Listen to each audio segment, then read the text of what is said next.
What's going on, ladies and gentlemen, and welcome to the Not Bland Show. And I'm your host, Dujane Bland. And today it's just me. And we're going to talk about the NHRA, the Arizona Nationals, which is coming up. And this weekend, where I will be at is the South Georgia Motorsports Park at the Spring Nationals for the Southeast Gassers Association, or what we better know them as SEGA. Should be a great time. We'll talk a little bit about them, what type of classes they have, why or what makes this thing a Southeast Gassers Association deal, and what their parameters are. And we're going to look at the conditions this weekend. It's going to be a lot of fun this weekend because it looks like we're going to have great weather. Want to welcome in Memphis Alani, Drag Racing Mayhem, of course. We're going to talk about that. Sad week for real. And Blake, what's going on? And everybody else who's watching, whether you're on the artist formerly known as Twitter, the X, or Instagram, or the YouTube, thank you for watching. And if you haven't subscribed to the show yet, please do. You can go to @The Not Bland Show on YouTube, and you can subscribe there. It costs you nothing, but it helps us out when it comes down to getting future sponsorships, like our great sponsor, Drag Race Bracket Bonanza. It is another weekend for you guys to be able to get in on the action. We will have the banner up after the commercial break to let you know where you can kind of come in and sign up for our The Not Bland Show League, where it's going to be a blast this year. And hopefully we'll be able to give out some prizes this year as well. Look, if you haven't gotten involved, I don't know what you're waiting for, but it's going to be a lot of fun this year. A lot of great prizes, a lot of great people on board with Drag Race Bracket Bonanza.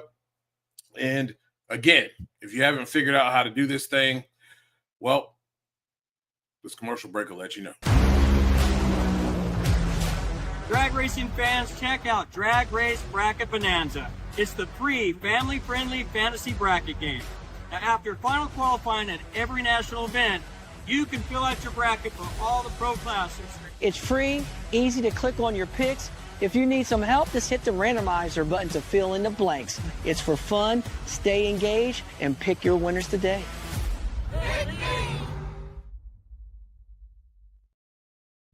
So get involved, ladies and gentlemen. It's not hard. You don't need to know anything about drag racing. If you don't know anything about drag racing, you're actually better off. You won't overanalyze this thing. You'll look at it for what it is, and you'll pick accordingly. And most of the time, most people who look at it in that fashion, they normally win. So I would encourage you to come on over and join the league, create your own league if you like, and get involved, man. Get involved. Well, it's been a quite interesting week in drag racing. We lost some great folks. Bernie Featherly comes to mind. What he's done for drag racing, pretty amazing. How he started, where he ended up, the amount of championships that man was able to amass, and the knowledge that he was able to gain along the way from various people. One of the foundations of this sport, one of the foundations of crew chiefing. And tough week. I know we lost some others as well. Don't have those names with me. But a lot of people have been talking about this week, and just thoughts and prayers to those people and their families. It's always never easy to lose someone. It doesn't matter how old they are. So our prayers are with them. I'm going to start this thing out, though, really quickly with our segment of Let Me Talk to You.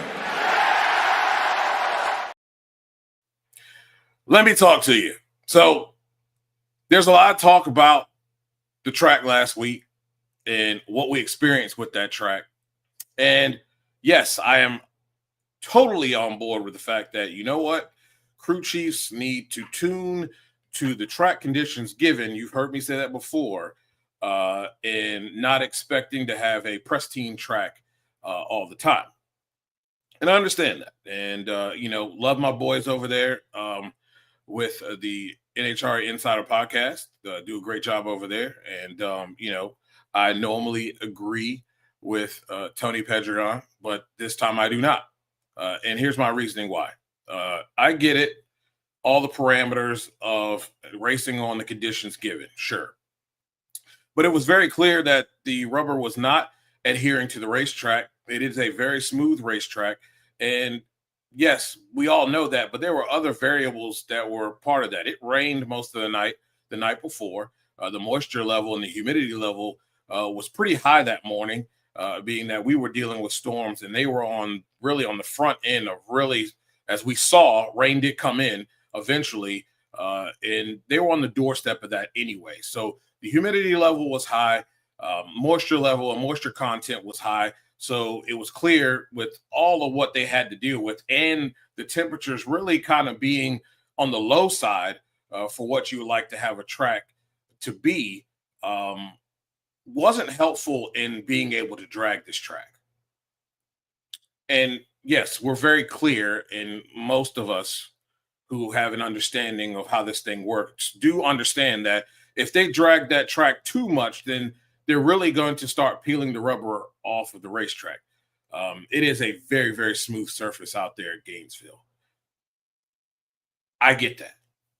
But at some point, somebody that wears grown set of Depends should have made a call that, you know what, maybe we should hold off. We've got rain coming anyway. Let's not rush this thing, and we'll pick it up after hopefully these showers pass pretty quickly and it's not a deluge. And we saw what happened, right? They were able to get the track right after they got a mulligan for the first one. I know various people don't agree with, I don't agree with coming out and making a complete negative article and basically saying that people don't know what they're doing. That's not it. But it was very clear to me that for the sake of business, we rushed to try to get an event off that was going to be held up anyway. And yes, we had some people that went down the racetrack, and they probably made the right calls within the staging staging lanes to, get that said car down the racetrack, Tony Stewart. But it is also the responsibility of the NHRA to give them at least their best under decent conditions, especially knowing that they were going to get held up anyway. There was no ifs, ands, or buts about it. The rain was coming, and they were going to get held up, and they were going to have to drive this track again. And I know a lot of people had made the comment that, why they use jet dryers? Well, you don't really want to use jet dryers too much when you're talking about rubber. Too hot, and you basically just kind of burn the rubber right off the racetrack, right? You make it too soft, and it just becomes like melted chewing gum in 100-degree heat on pavement. Gooey, stringy, just a mess. So we know we couldn't do that. And they didn't. They didn't use any jet dryers on this track. They used a lot of blowers, no jet dryers to get this thing clean, even during the weekend, even during Saturday when they thought they might have an opportunity to get some action in. But aside from all of that, miss me with the bull junk. Do it right the first time. We don't have to worry about it. And I really should have uploaded pictures of a track that we had 2 years ago on a track that which Trip Tatum won his first ever NHRA event. And you could see down through the rubber to the concrete. And I remember walking into the booth, and I think I've said this story once before. I remember walking into the booth and saying, there's no way that anybody gets down this racetrack. Yet we had a fantastic day. What I will say this, what happened in the beginning should not take away from the entire event, for the fact that it is pretty impressive that after the rain, they were able to get that racetrack to a respectable level to where they were able to have good action to finish out the first round. And it just got better and better throughout the day. And, you know, a lot of it just has to do with having runs on the racetrack. They didn't have a whole lot of runs on the racetrack, especially Saturday.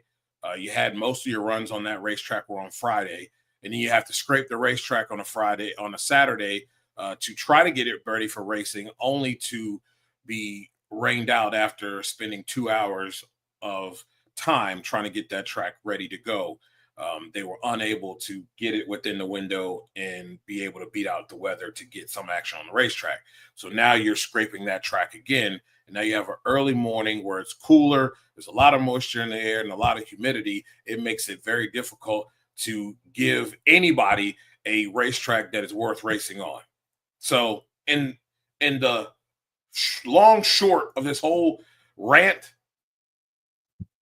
if you know that you've got weather coming in, just do people a solid and hold off. Look, the fans stuck around anyway. Even though you tried to rush and get this in, they stuck around anyway. And the stands were still packed after the rain. And I'm sure plenty of people thought after a rain out on Saturday, and then you have this long rain delay here, that likely people were going to go home. And they didn't. Quite impressive. Let's just try to do it right the first time and don't have these incidences where we all know that that wasn't good at all. But I will say, crew chiefs need to stop whining and acting like their diaper's wet when they don't get what they want. Because every track ain't going to be 100. You're not going to have a 10 racetrack every time. Last time I checked, we seen guys go down worse racetracks back in the day, and they made it happen. They found a way. You take power away, you take timing away, you do whatever you got to do to make sure that you're going to get the car down the racetrack, and then leave it in the driver's hands to make the right calls, to be able to pedal, to be able to do the things necessary to get the car down the racetrack. That's what that guy gets paid or girl gets paid to do. So looks like this week, though, it'll be different weather. 80 degrees, I think, all weekend long. None of the R word in sight, which is good. And got a good group of people there. Blake says, Dujane, who are your winners picks for NHRA Arizona National? I will give you that here in a little bit. We'll definitely give you that. Drag Race Mayhem says he had a point, though. In F1, they don't always race on perfect tracks. Do you think F1 engineers or drivers are super happy to drive 200 miles an hour in a pouring rain? Probably not, but it's part of being a pro. I agree with you. Just my point is that there wasn't any rubber on the starting line to begin with. And one car made it. They made a great decision. I also think that one car doesn't make the same amount of horsepower at the moment that some of your other cars that you're looking at. And I know everybody will point to Trip Tatum, but that car makes an infinite amount of horsepower. It is a strong race car. And he made a mistake. Stayed in it too long. But I get what you're saying. But at the same time, it is also in the best interest of everyone, especially at that time of morning. Normally, you don't hear of anybody running at 9:30 in the morning, especially when you know what the type of conditions you're dealing with when you're having to deal with weather. Weather is incoming. I know they were trying to beat that weather. If it was dry the day before, it probably wouldn't have made a difference. But when you had rain all night, you're trying to prepare a racetrack early in the morning hours to be ready to go by 9:30. Just none of that was in their favor, along with the conditions that they had to deal with, the moisture in the air, the humidity. Just none of that was in their favor. That wasn't going to be, that wasn't a win-win for anyone. Not disagreeing, though, that they have to, that all of them knew what they were going up against when they went up there and looked at that racetrack. So they should have made the adjustments accordingly if they knew that all systems were a go. And if you watch the Power Hour last week, we talked about the fact that where was Pro at?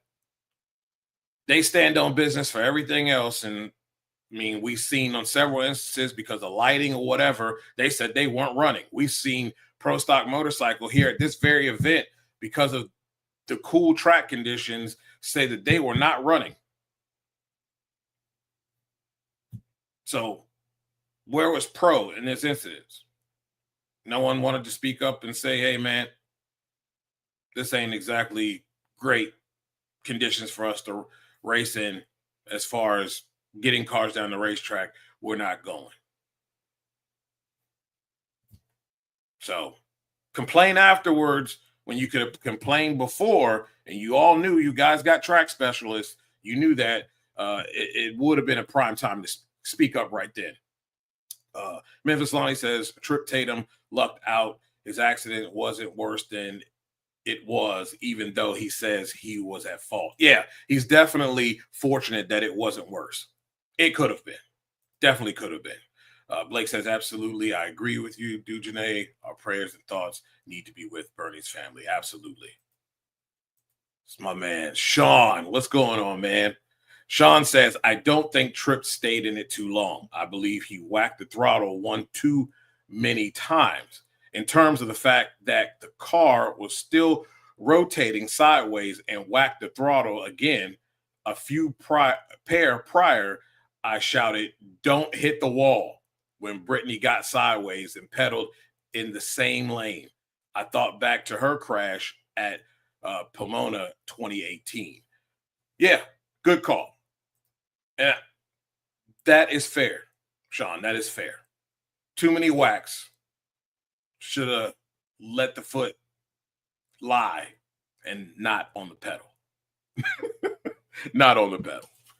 But like I said, we have a great weekend here at the Arizona Nationals coming up. There is 15 top fuelers. For whatever reason, no info has been given on this. But for whatever reason, the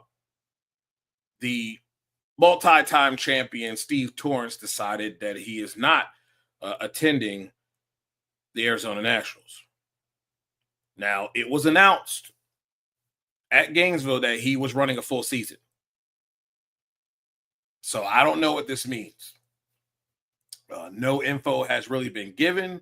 So there's really nothing to really speculate about other than the fact that they're not showing up to this one. They will be at Pomona. So I don't know. Maybe business is booming and maybe need to tend to business. Not really sure. But unfortunately, he will not be there this particular weekend. Funny car, we've got 20 cars, and guess who is on the list? Well, if you were watching Between the Slicks earlier today, you got a chance to hear from March Meet Funny Car winner John Capps. Yes, John Capps will be in a Big Show Funny Car. He is one of the 20 that will be there at the Arizona Nationals looking to qualify. He said on Between the Slicks that he is basically shaking this car down for someone else to get into the seat. It'll be interesting. He's a great driver, by the way, and put together some great passes at the March Meet to win that event. And I encourage you to go back and watch that episode of Between the Slicks.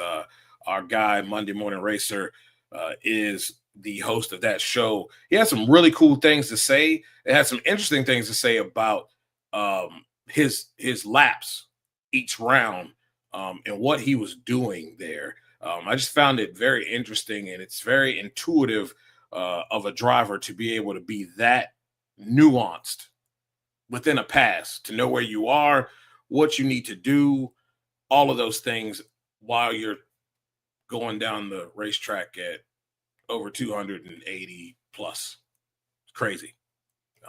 But he had a great weekend. I encourage you to take a listen to that interview. We are loaded with pro stocks, by the way. Just about almost 24, 22 pro stockers, and Camry Caruso is on that list. Surprise. I don't know how many events they are planning on attending. They did have some, I don't know, sponsorship issues or something fall through at the last minute. They were supposed to be at the Gator Nationals, I thought. But they are here. We'll be here at the Arizona Nationals. 22 of those bad boys will be out there. That should be fun. Should be fun and interesting. Their Pro Mod, 20 Pro Mods will be there. Should be a heck of a race. Going to have great conditions. We know that this track is fast. And, I'm looking for a few guys to kind of step things up. Before we get to that point, our guy, Buddy Hull, they're bringing out another body. This one's a pretty cool one. It's got the moon eyes on it as well. Loving it. They always have like some of the best paint schemes. They had the True brand paint scheme in Gainesville, and they'll have the USD paint scheme here at the Arizona Nationals. And hopefully they can make a couple passes here and start to consistently run this thing in the low 4s and high 390s. That's the goal. I was able to talk to him a little bit in Gainesville. That is their goal, to be able to be consistent in that department. They have all the parts, pieces, and tools to be able to do so. They're running with new equipment. Just got to put it all together. And I think if they had more passes at the Gator Nationals, they'd have been able to do just that. Memphis Lonnie says, we've also seen Karen Stouffer set a record. No Quadra boys at Arizona either. Gainesville too. Yeah, I did notice that. And I believe the Quadra boys attending to business as well. Trip Tatum actually won the NHRA Nationals 3 years ago. Yes, in 2022. That is the race I'm referring to, where the track was not favorable. It wasn't like that on the starting line, but the entire track, you could see down to the concrete. It wasn't all that great. Yeah, I got what you were saying. Yep. It's I think they're tending to business. Sean says, I was just about to message saying how Jim Dunn's car always has such stunning wraps. They really do pop. Props to the ones that designed them. Absolutely. We had an opportunity to talk to J.R. Todd on the Power Hour last week, and kind of mentioned to him about having a throwback race, and that throwback race being Epping, being the atmosphere that Epping is. It's kind of taking a step back in time with racetrack, the atmosphere, the area, and he's one that would love to see that. I think it would be fun. NASCAR does it. It would be a fun deal to be able to put something together like that. Just got to be able to, put it all together, so to speak. Well, when we look at this upcoming race, you kind of look back at the Gator Nationals and you're like, well, what can we take away from the Gator Nationals? Some people say nothing, but I don't agree with that. Yes, the first couple passes weren't solid with a lot of the people in the first pair. There's pretty much nothing you can take away from what they did and executed there in their first passes. before we got to the last couple of pair. But I do think that Antron Brown is in championship form. What they put together was pretty masterful in the sense that they had to go out there. He had to pedal it to get it, leg it down to the other end in the first round, and they just continued to build off of that. Was able to live in the 370s, and then when it mattered and when the track was there, they were able to throw that with that 367.3 at 333.99 miles an hour, and that's what it's going to take, I believe, to gain and be able to get wins in this class. And it's pretty much the same in funny car. You've got to be able to navigate a hot racetrack, but when the racetrack is there to be able to become aggressive and really attack the racetrack, you have to have the tune-up to be able to attack the racetrack. You've got to be able to go out when the conditions permit and be able to get into the 60 range. Because Sean Langdon went out there, did the exact same thing, just wasn't enough with that 368 with a 4. So you have to be able to take advantage of situations, and those situations when they arise, especially this year. There will be no give-me's unless somebody just simply goes out there and literally pisses down their leg and turns on the dreadful red light. Outside of that, if you're in a semifinal and final round and those conditions are there and you can't get after it, you're going to lose. There's just too many cars right now that are very well capable of doing so. We know that Clay Milligan has that ability to do that. Doug Coletta has that ability to do that. We've seen Sean Reed be able to reach those heights. Brittany Force seems to be back. I take nothing away from what they experienced there in the Gator Nationals. Means nothing to me. I think we saw enough from them last year.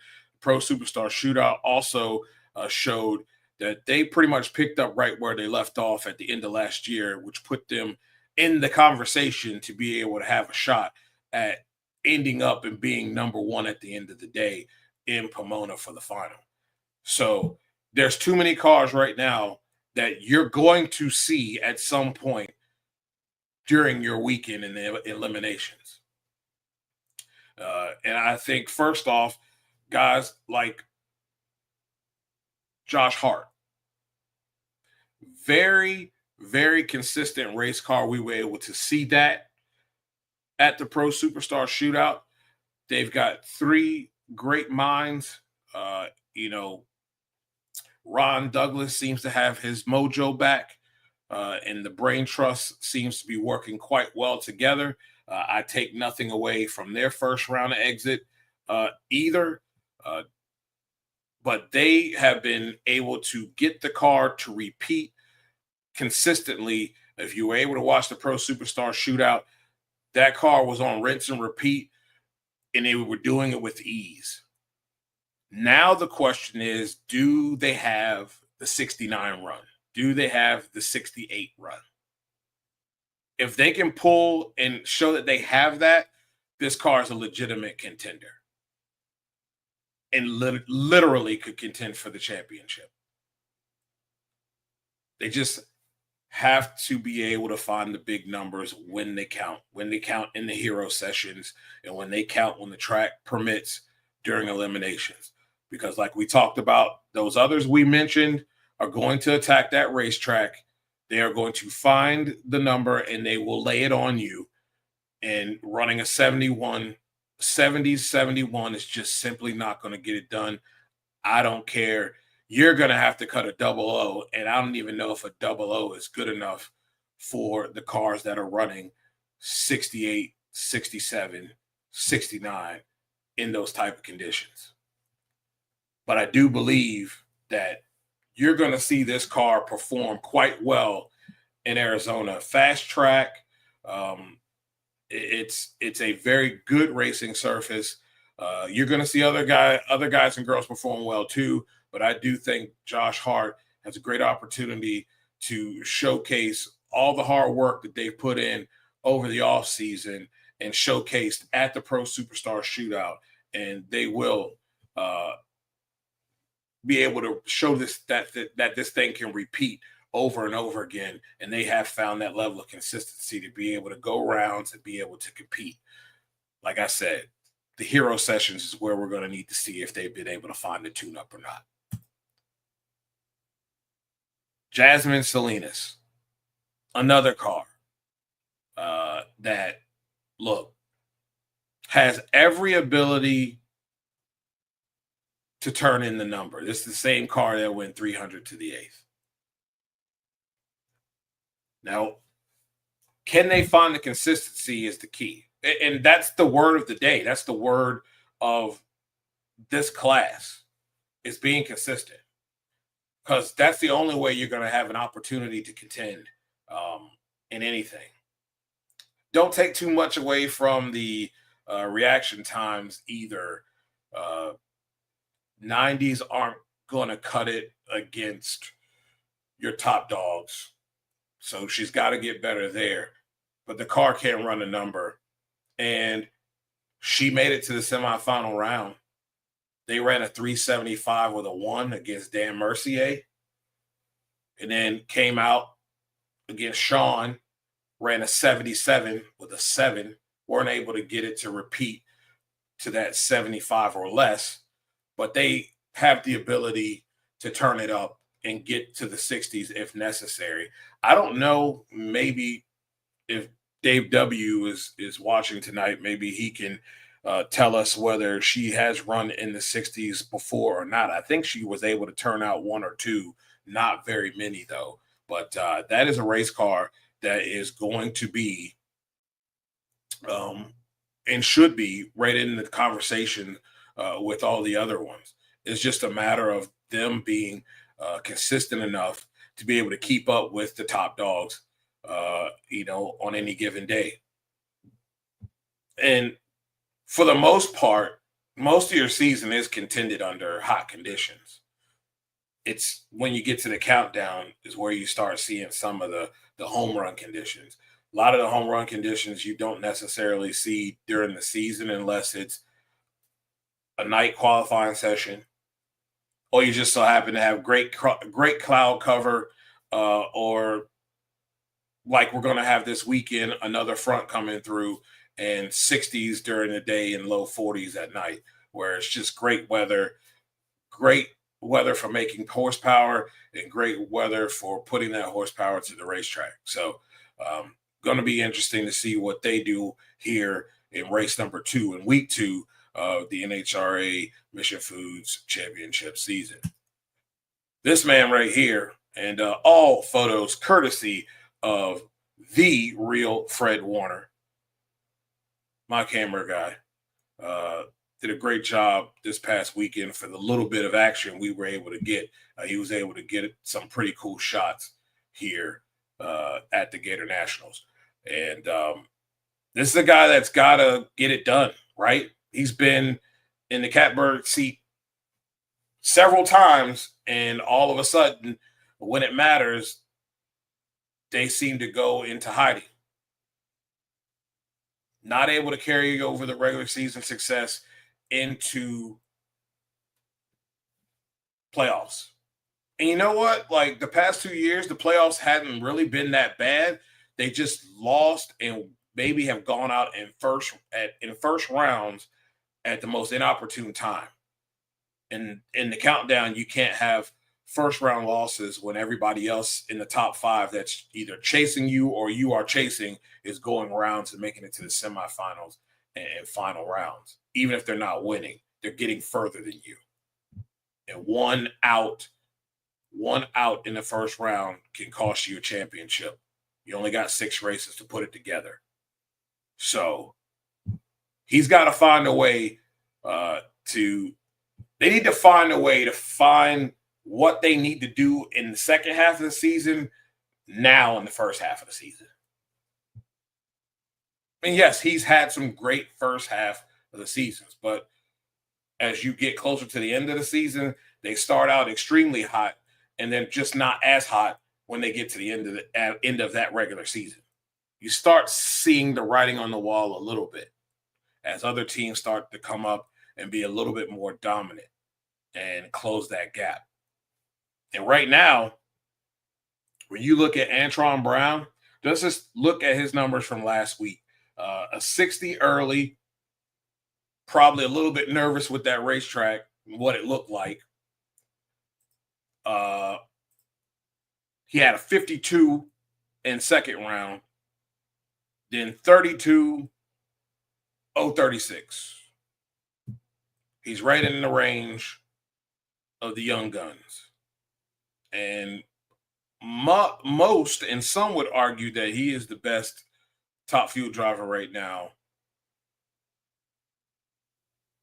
to date coming into the 2025 season. So those trees, those low numbers that you see guys like, Justin Ashley and others, he's right in the ballpark. So now you start adding in the fact that they're able to turn out 60s when they want, low 70s when they want. Makes it very difficult for everybody involved trying to win a drag race. Just makes it that much more difficult. And mind you, this car is brand new. They hurt the brand new car. They hurt the brand new car that they brought out because of the tire issue at the Pro Superstar Shootout. They front half and back half this car. So basically now it's a brand new car. And nothing changed. Still come out running the same great numbers they ran in the Pro Superstar Shootout with the first brand new car. So it's going to be a lot. It's going to be a lot for the field to keep up. And we'll see if they can maintain the hot streak that they're on. But something that was pointed out during the NHRA Insider podcast is that everybody who was like in that winner circle or, had a chance to win, they had been racing before the regular season. Chad Green, he was in the Pro Superstar Shootout. Dallas. Only person that really didn't get involved was Gage. But the three car classes, those folks had already been racing early in the season. And, of course, Sean Langdon had the most passes out of anybody else because he was overseas. He had more passes even than Antron. Antron was racing in the World Series of Pro Mod. He was over in Dubai racing over there and then comes over here and races both cars during testing at Gainesville. So this cat has had a lot of laps early. Both of them have, really. So they're kind of in midseason form before being in midseason because of the amount of laps they've had beforehand. So it's quite cool. Quite cool to see what's going on here. Let's see what we got in the comments here. Where did I leave off at? Okay. Meadows Line says, I still think Milligan is a strong runner for this event. I do too. They have it. There's no doubt they have it. It's a matter of putting it all together consistently because we've seen them be able to pull out the big numbers. If Josh Hart can get the reaction times in the Sean Langdon range, look out. Agreed. And I think he has that ability to do so. And you know what the big thing is in this game we call drag racing? It's kind of like what we talked about with Sean Reed. You get a win under your belt. You look good doing it. If you're coming out, for instance, the reigning defending undisputed top fuel champ Antron Brown comes out first race of the season and gets a win. Now the pressure is not on him. It's on the people in the other lane now. So when they're looking at these guys, they're like, man, I got to bring my best stuff to the starting line. If I don't, and I don't have my best ball, I'm out. And sometimes thinking about having your best ball is a little bit too much thinking, and they react too quickly, or they overthinking and they're in their head and they're late. That's what winning does. That's what consistency does. It puts a lot of pressure on the opposing racer. I call it the John Force effect. I mean, we saw it a lot in his championship run early, especially early in his dominant championship run. Guys were nervous. They knew he was going to go A to B. They knew that that car was one of the best, and sometimes they overtuned it, or guys were too much on the wheel. That's what winning does. That's what having a consistent race car does. Puts pressure on your opponent. Blake said, Dujane, I like the pro mod class is going to be doing 2 races in one. That's going to be insane, and it's going to be fun to watch. It really is. They will be concluding their Gator Nationals during qualifying, and then they will be racing on Sunday for the Arizona Nationals. We've seen that done a time or two before with the rest of the classes when they had to take Epping to Bristol. This is going to be a fun day. If you're a pro mod lover, this is going to be a fun day. They're in race mode all day long, all weekend long, and it's going to make for some great action in pro mod. Let's just hope the track isn't too good and we don't have any mishaps. You know what happens when you got pro mod on the schedule? You can bank. There's going to be delays. So we're going to say that there's not going to be any delays. We're going to have great racing and no issues. No issues. Memphis Live says, Dujane, I have your source heard. Have your sources heard anything about Mike Salinas' racing status? No. I really don't think that we see him race. Maybe you might. I mean, I'm sure they have an extra car. And for a couple special events, maybe he might pull out an extra car and do that. But I think this is all Jasmine's ride. I don't think he feels like he has to do anything.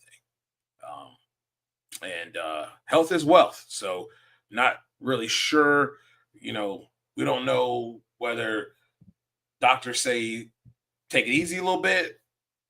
You know what I mean? But I really do think that he's seeing what his daughter's capable of doing. And this is her ride. And if they want to pull out another one, I'm sure that they can. But it would be nice to see him back in the car. It would be nice to see father-daughter racing together. That would be cool. We don't get to see a lot of that very much. Drag Racing Mayhem says, Jasmine's average. Yeah. That's not going to cut it, man. We all know that. You know that. I know that. Ray Charles knows that. That's not going to work. And it doesn't matter what type of car you have under you. Against the top dogs, that you're going home, and you might put a number on the board, but it's the old what's that? Dang, I had it in my head and forgot about it. Dang, it's a BET show, it's a comedy show. But it's the old thanks for coming out. God bless. Good night. There we go. Dave W. in the house. What's going on, man? The owner and founder of Drag Race Reference. He says she ran a 3:69.1 in the first round at Pomona at the World Finals last year. Yeah, I figured I knew it was one. I knew she had done it once before. I wasn't sure how many times that she was able to take care of that and do that. But they're going to have to put together more of those if they want to have an opportunity to win against the top dogs. Drag Racing Mayhem says the part of the season that actually means something is the home run conditions. The days of hot weather races affecting your championship run are over. Yeah, I mean, it really is predicated on making sure during the hero session that you knock it out of the park, that you are a hero, that you don't wet the bed doing it. It happens sometimes, you know what I mean? Conditions sometimes are too good, and maybe you underestimate it a little bit, goes out there, shakes a tire because you weren't aggressive enough. But you can't miss in every hero session. It's going to cost you at the end of the day. Usually, and if it costs you it's costing you on two levels. You're not able to capitalize on big points that you could have had during that session by capitalizing on it. And if you miss, it puts you in first round with somebody that you really don't want to have to face in first round. It's usually a tough matchup. And those ones usually go home. It's just the name of the game. You know it, man. Doing great work. Really appreciate all the help that you give me. It's appreciated. Drag Racing Mayhem says Justin Ashley is like Joe Burrow. One off, if not the best, but the cast around him isn't enough. I ain't gonna argue because if it's not him, it's the crew chief missing, and sometimes they got him, and then sometimes the crew chief's on and he might be off. It's never consistently rolling like other teams we find. Dave W says I'm going to say no no to that on Justin Ashley. Okay. Do you buy the old "I always race the track, not my opponent" statement?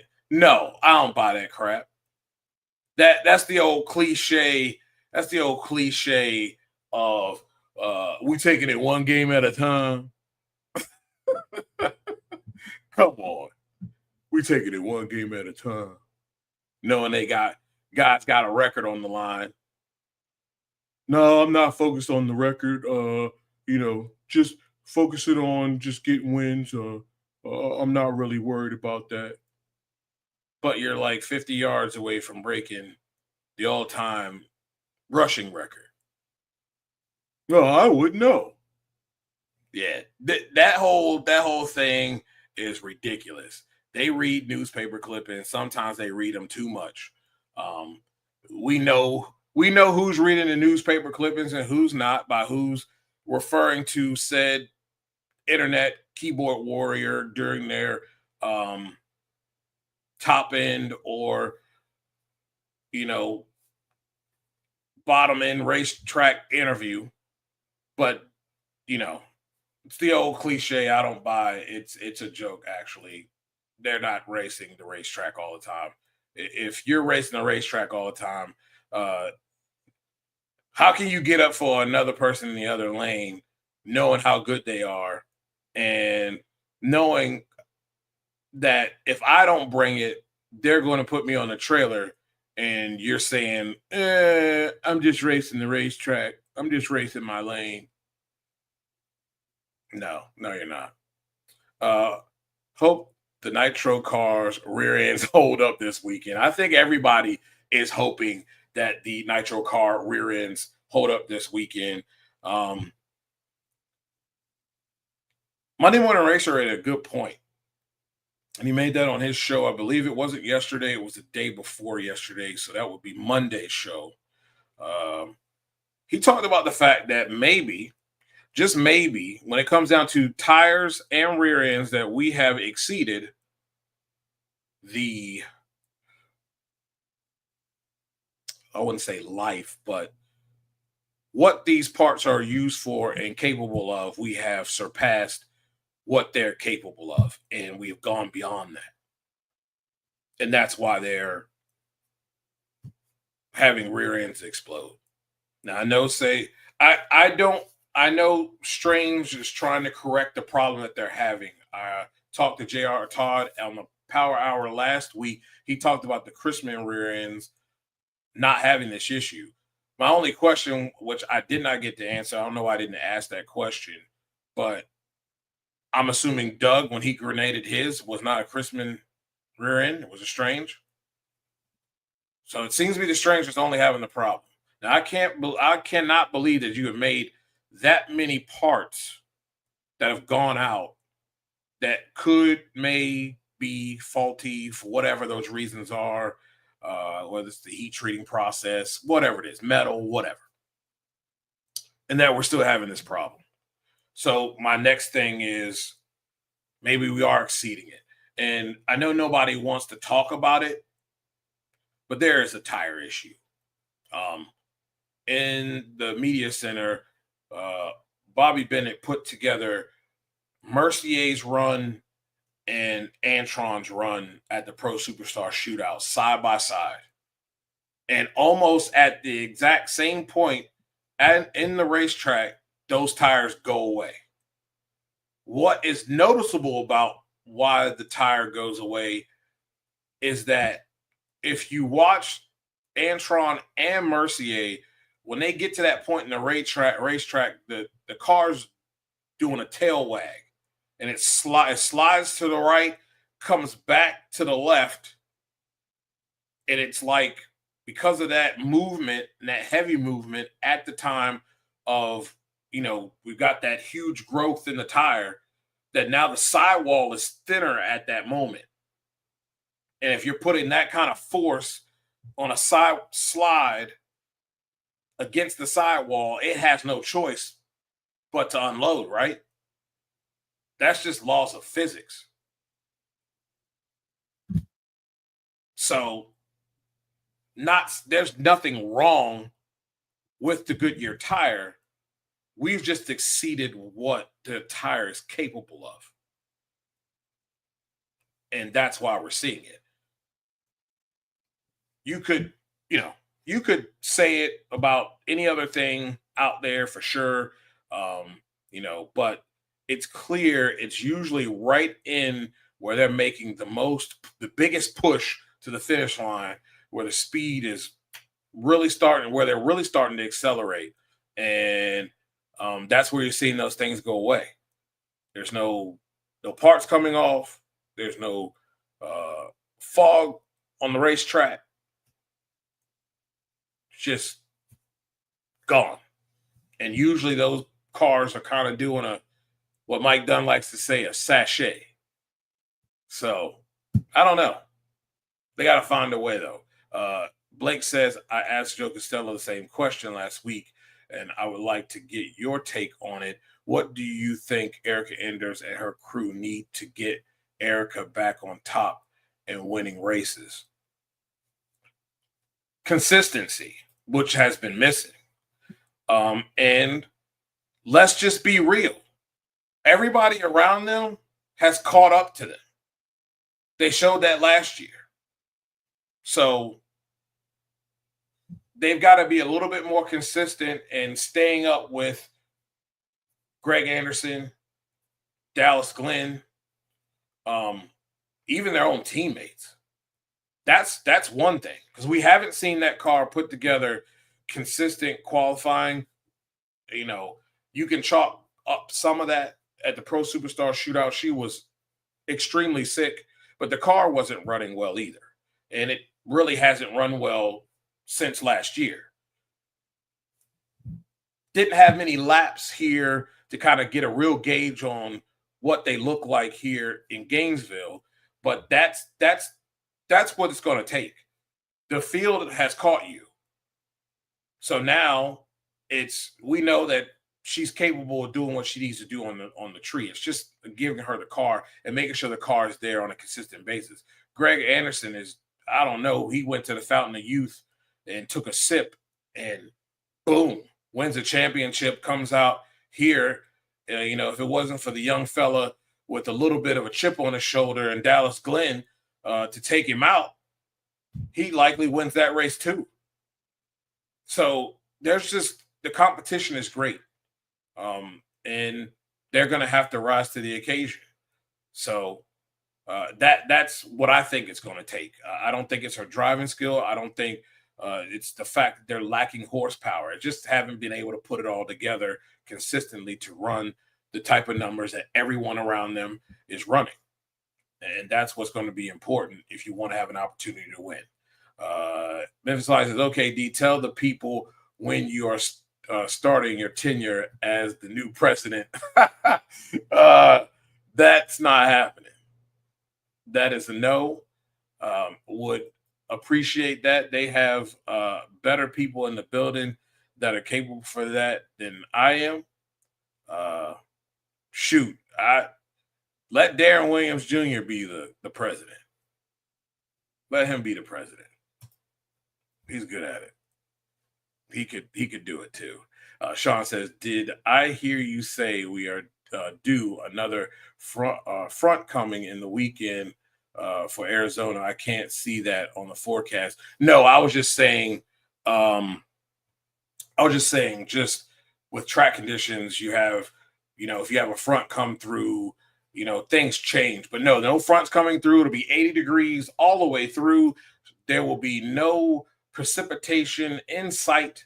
Should be a great racetrack, as it always is out there at Firebird. So I'm looking forward to that. Drag Race Mayhem says, well, what is the NHRA going to do to fix the tire mud flap? Probably won't do it, given it happened to Tasca. Do they run 8th mile? Because I don't see NHRA attempting to slow them down even more. So that's a good point. And you can go back to the show that I had Ryan Elliott on, and we kind of spoke on that. You can go to our the Not Bland Show TikTok account too. There's a clip there talking about that. Look, to mud flap or to not mud flap? That is the question. There is no real answer. They tried it.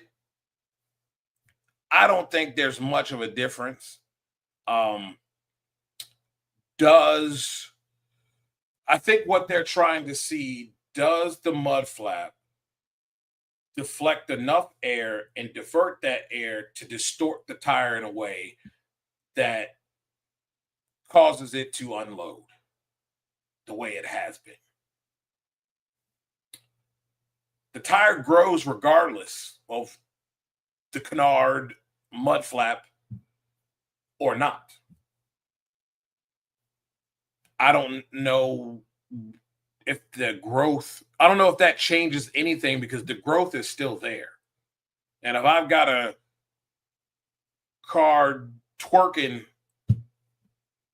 at 330 feet, 660 feet at its most, accelerating point during the racetrack, if it's twerking and it puts pressure on the sidewall, bye-bye tire. Physics. But they're going to give them 4 races. I applaud the NHRA for listening and allowing this to happen, because they're trying to find a solution.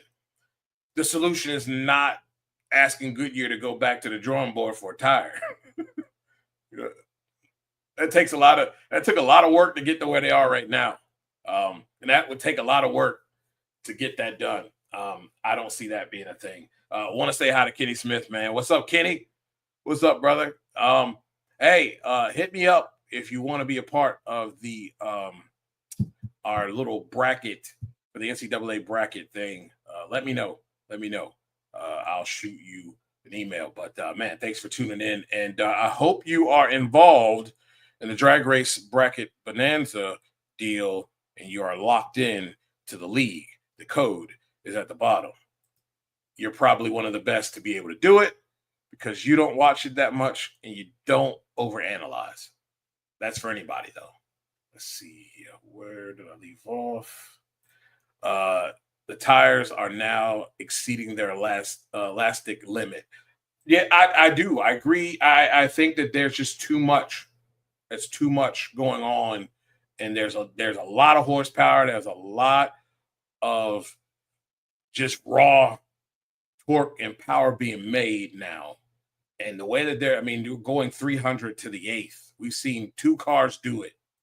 We've seen Brittany do it, and it was blowing 300 out of the water. She was way past 300 to the 8th.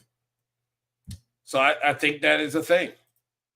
But you're right. But let's go back to what Drag Race Mayhem said. They're not going to slow these cars down. And no, I don't think they go to 8th Mile Racing either, Drag Race Mayhem. I don't. Blake says, in my opinion, Dujanay Erica Enders needs to go back to her old car. Ever since she switched to the new car, she has been sucking. And that's one of those things you just gotta. I'm a firm believer in staying the course, because if you're not moving forward, you're going to stay and be in the comfort zone, you're really getting left behind. And how does that make sense? That's, it's a new car. You're not having success. She had success with the old car. Look, new tubing, new car, always in the long run will benefit you, because everybody else is moving in that direction at some point too when they can. And some people figure it out quicker than others. But at least if you stay with it, at some point you're going to crack the code. There's a lot going on, wheelie bar setup, how the weight's distributed, how the car squats, all that. The launch, everything. Once you get those things down and you've ironed out all the bugs, the car's going to run great. We know that. I mean, it's elite. It's what they do. But if you don't stay with it and you decide to go back, I think in drag racing, standing still leaves you left behind. If you're not growing and you're not working and moving forward to gain a performance advantage, you get left behind. And I think we've seen that happen a couple of times in racing, and we've seen that in drag racing with champions where had several great years. Maybe they were able to throw some back-to-back championships together, and the next year they kind of rest on what you did last year and wasn't on that "what are you doing for me lately" deal, and they got caught and passed. It's like I said with Brittany Force. I applaud them for sticking the course. I think they got down a rabbit hole and got lost. They were able to find their way out towards the end of last season, and now they're kind of back to running what we've known that car to be able to do with David Grubnick at the helm. Of course, Kenny. Of course, no problem. That's my guy, Kenny Smith, man. He's always everywhere supporting everybody. Really appreciate the support. Sean says, I find it interesting how Brittany ran that 302.6 miles per hour at an 8th mile without the canards. That is pretty interesting. And we're going to find out what does it change, because it's obvious that it works for some. Will it work for everyone? You know what I mean? Does every crew chief know how to attack that in the same way? It is David Grubnick. Dave W says, yeah, but they take away the drag. That's the thing. That is the thing. So I don't know what we're going to gather. How many people will run this thing without them? That's the question. Dave says more airflow around the headers, cool the tires better too. And that's what I'm thinking. So we'll see. We'll see. I don't know if that mud flaps or without mud flaps really make a difference in any of this at all. Well, before we get out of here, we have had a great show. It's we've gone an hour, and I feel like I'm just getting started. Southeast Gassers Association will be at South Georgia Motorsports Park, or as we call SEGA. They'll be at South Georgia Motorsports Park this weekend for the season opener of their season here, the Spring Nationals. So some people, if you didn't watch the show with Leslie Horn last week, we'll get into a little bit here about what makes this different. Well, they try to keep everything in the glory days of the 1960s. So Everything that they do, every car that they have is a mimic or a just like it would have been in the 60s. Their rules package is pretty simple. There can't be any modern parts. Everything must be according to how it was in the 1960s in that style of drag racing. They have that strict rule adherence to the 1960s gassers rule. There are no modern parts or that will be on any of these cars. Vehicles, only in the pits, and it's a very cool, family-friendly environment. They will have a swap meet here at South Georgia Motorsports Park. Your boy, not Bland, will be there. I will be running and working the starting line cameras for the production. Looking forward to also recording and being alongside my guy, Monday Morning Racer, as he does interviews as well in the pits. Should be a great time. It is well worth the price of admission. If you get a VIP, if you get a ticket, get a VIP parking ticket. I'm sure they are of short quantity, so do that now. Get there early enough, you get to park trackside, and you camp out on the back of your truck or whatever you have. Sit back, watch racing trackside there. The fences are to the pits are pretty close to the spectator side, not the concrete side, but the stands there on that side. So going to be very cool how they're doing that. It should be a great time. I'm looking forward to it. So that means I will not be able to give or will not be giving any qualifying information Friday or Saturday. I will be in full go mode at the Southeast Gassers Association first race of the season. And their classes that they have, A gas, B gas, C gas, and the new class is H gas. Leslie Horn kind of explained that on our previous show last week. So with Ida Zetterstrom. So if you would go back in the archives, go back and take a look at that show. Kind of explains all of those particular classes. They have super stock and they have AFX as well. So I'm looking forward to seeing what's going on. I think we show pictures of the gassers here. Leslie Horn's car right here, the Chick Magnet. They all have really cool names. He is an A-Gas, and I believe he was the A-Gas winner last year in 2024. This is his ride there. You see, just it's so cool. Old school stuff. This one here, the Indian Express. We have this one. I think Dave W kind of relate to cars like this. He had like a really nice one similar to these here that he was piloting here. You see, these are really cool cars. The Moonshot. Going to be super fun to be at this event with these guys and being able to, be a part of the crew and help out with getting footage of this great event. It's a 2-day event.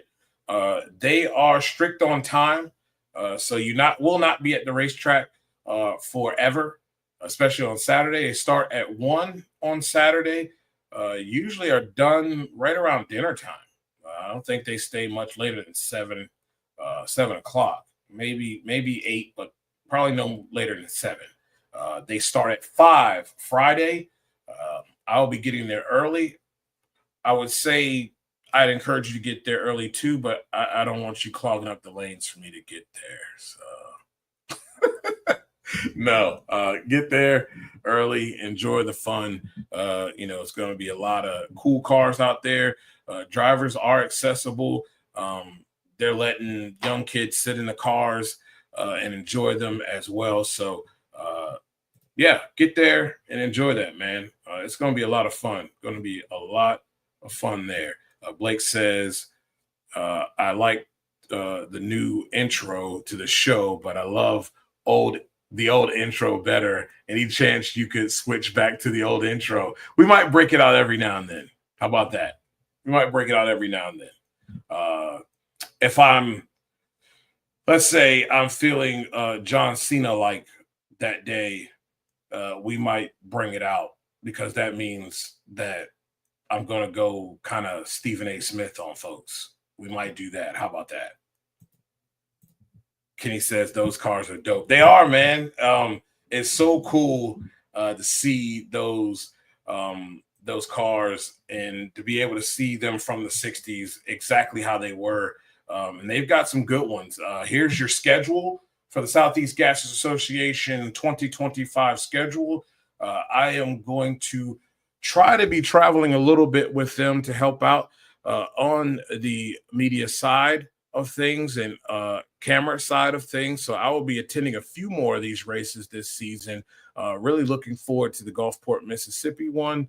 I'm going to try to make it to, if I don't go to Shady Side 1, I'm going to go to Shady Side 2 at the end of the season.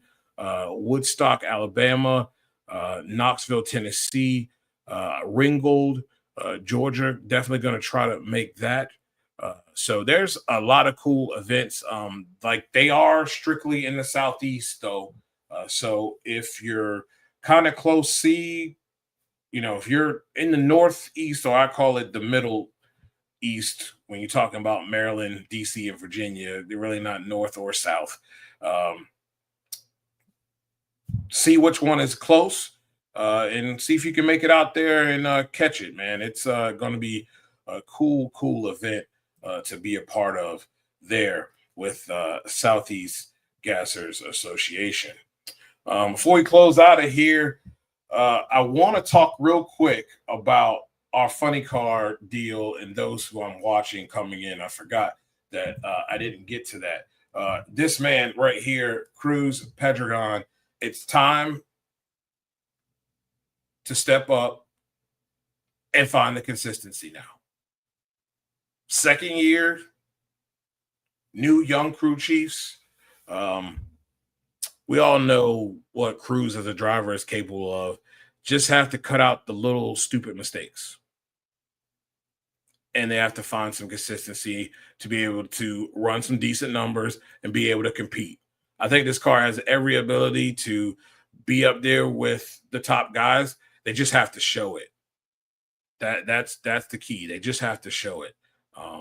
There's a lot of good cars out here, but I do believe they can be one of them. And I do believe they have the brain trust in place to see to it that it gets done. Really hard to gauge anything of what we saw in Gainesville due to all the conditions and the weather. But I'm looking forward to seeing what they're able to do as well. And I don't know if I grabbed that one, but I'm also looking at the yellow fellas, DHL, JR Todd. He talked about it on the Power Hour. Dickie's just getting over there. Dickie is setting things up the way he likes it. And usually whether it's stick and ball sports, coaches come over, they have a game plan or they have a style of play that they like, that they set things up to fit what they like to run.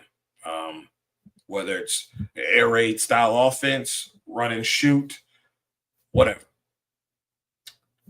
He's setting things up the way that he likes it, the combination that he likes. So right now, they don't want to say that they're testing, but they're trying to figure things out. And this past weekend really wasn't a great weekend to try to figure things out. Just didn't really have a whole lot to work with. So should be great conditions this weekend.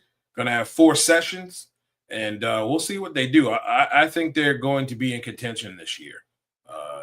It may take them a couple races to get their feet under them, but I do believe they will be in the talk at the end of the day when it comes down to the championship talk. So Again, there is a regular season championship on board as well. So lots to get after and a lots to be looking forward to during the season and in the playoffs as well. And last but not least is this man, Matt Hagan. They seemed to not miss a step at the Pro Superstar Shootout.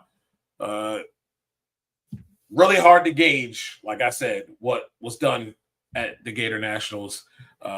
Just didn't have a lot of laps with the various conditions that they were under. It just didn't help matters, especially, would say new crew chief, but he's new as far as being the head of that operation there and the lead guy. So, they were able to get to the semifinal round. 398s were what they were able to run. We're going to see if they can pull out some lower numbers here, but I'm looking for them to pick it up here as well. And the main person I really want to see, I did not see if she was on the list. I should have looked, but I believe we saw Alexis DeJoria on that list. And they put together a great weekend despite all the headaches they had to deal with on race day. Popped the motor twice. The teamwork, the level of teamwork to be able to get that car back up there and to be able to make a lap without having any issues is super important in any style of racing. And with the time constraints that they had to get the quick turnarounds going because of TV, could really hurt a new team. They had the body issue. They had to fix the body. They had all these different things going on. And to have found themselves where they found themselves in that semifinal round against Ron Capps, quite impressive for their first outing. And I do believe they will be at the Arizona Nationals this weekend. So lots of great action to catch this weekend. They will not be live for the Southeast Gassers Association, so you can catch all of the playback, all of the action, the coverage on the Monday Morning Racer platform. So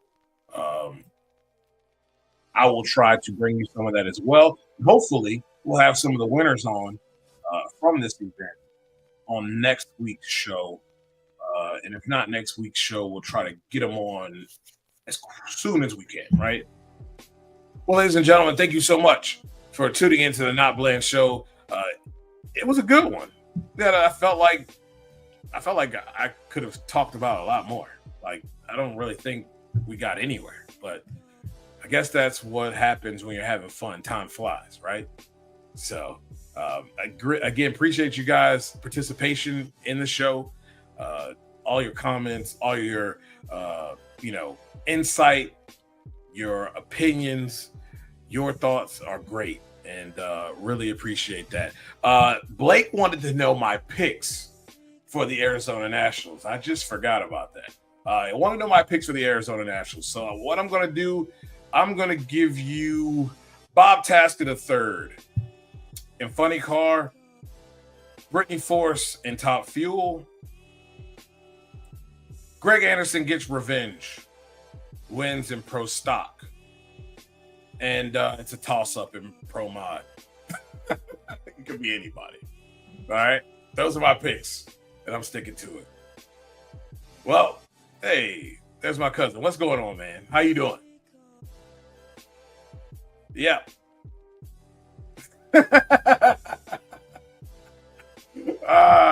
You're wrong for that. But for Not Bland Show, for Sports Journey, for Drag Race Reference and Everything Nitro, and our sponsor, Drag Race Bracket Bonanza, we thank you so much. Don't forget to like, subscribe, share the show. And ladies and gentlemen, we are out of here.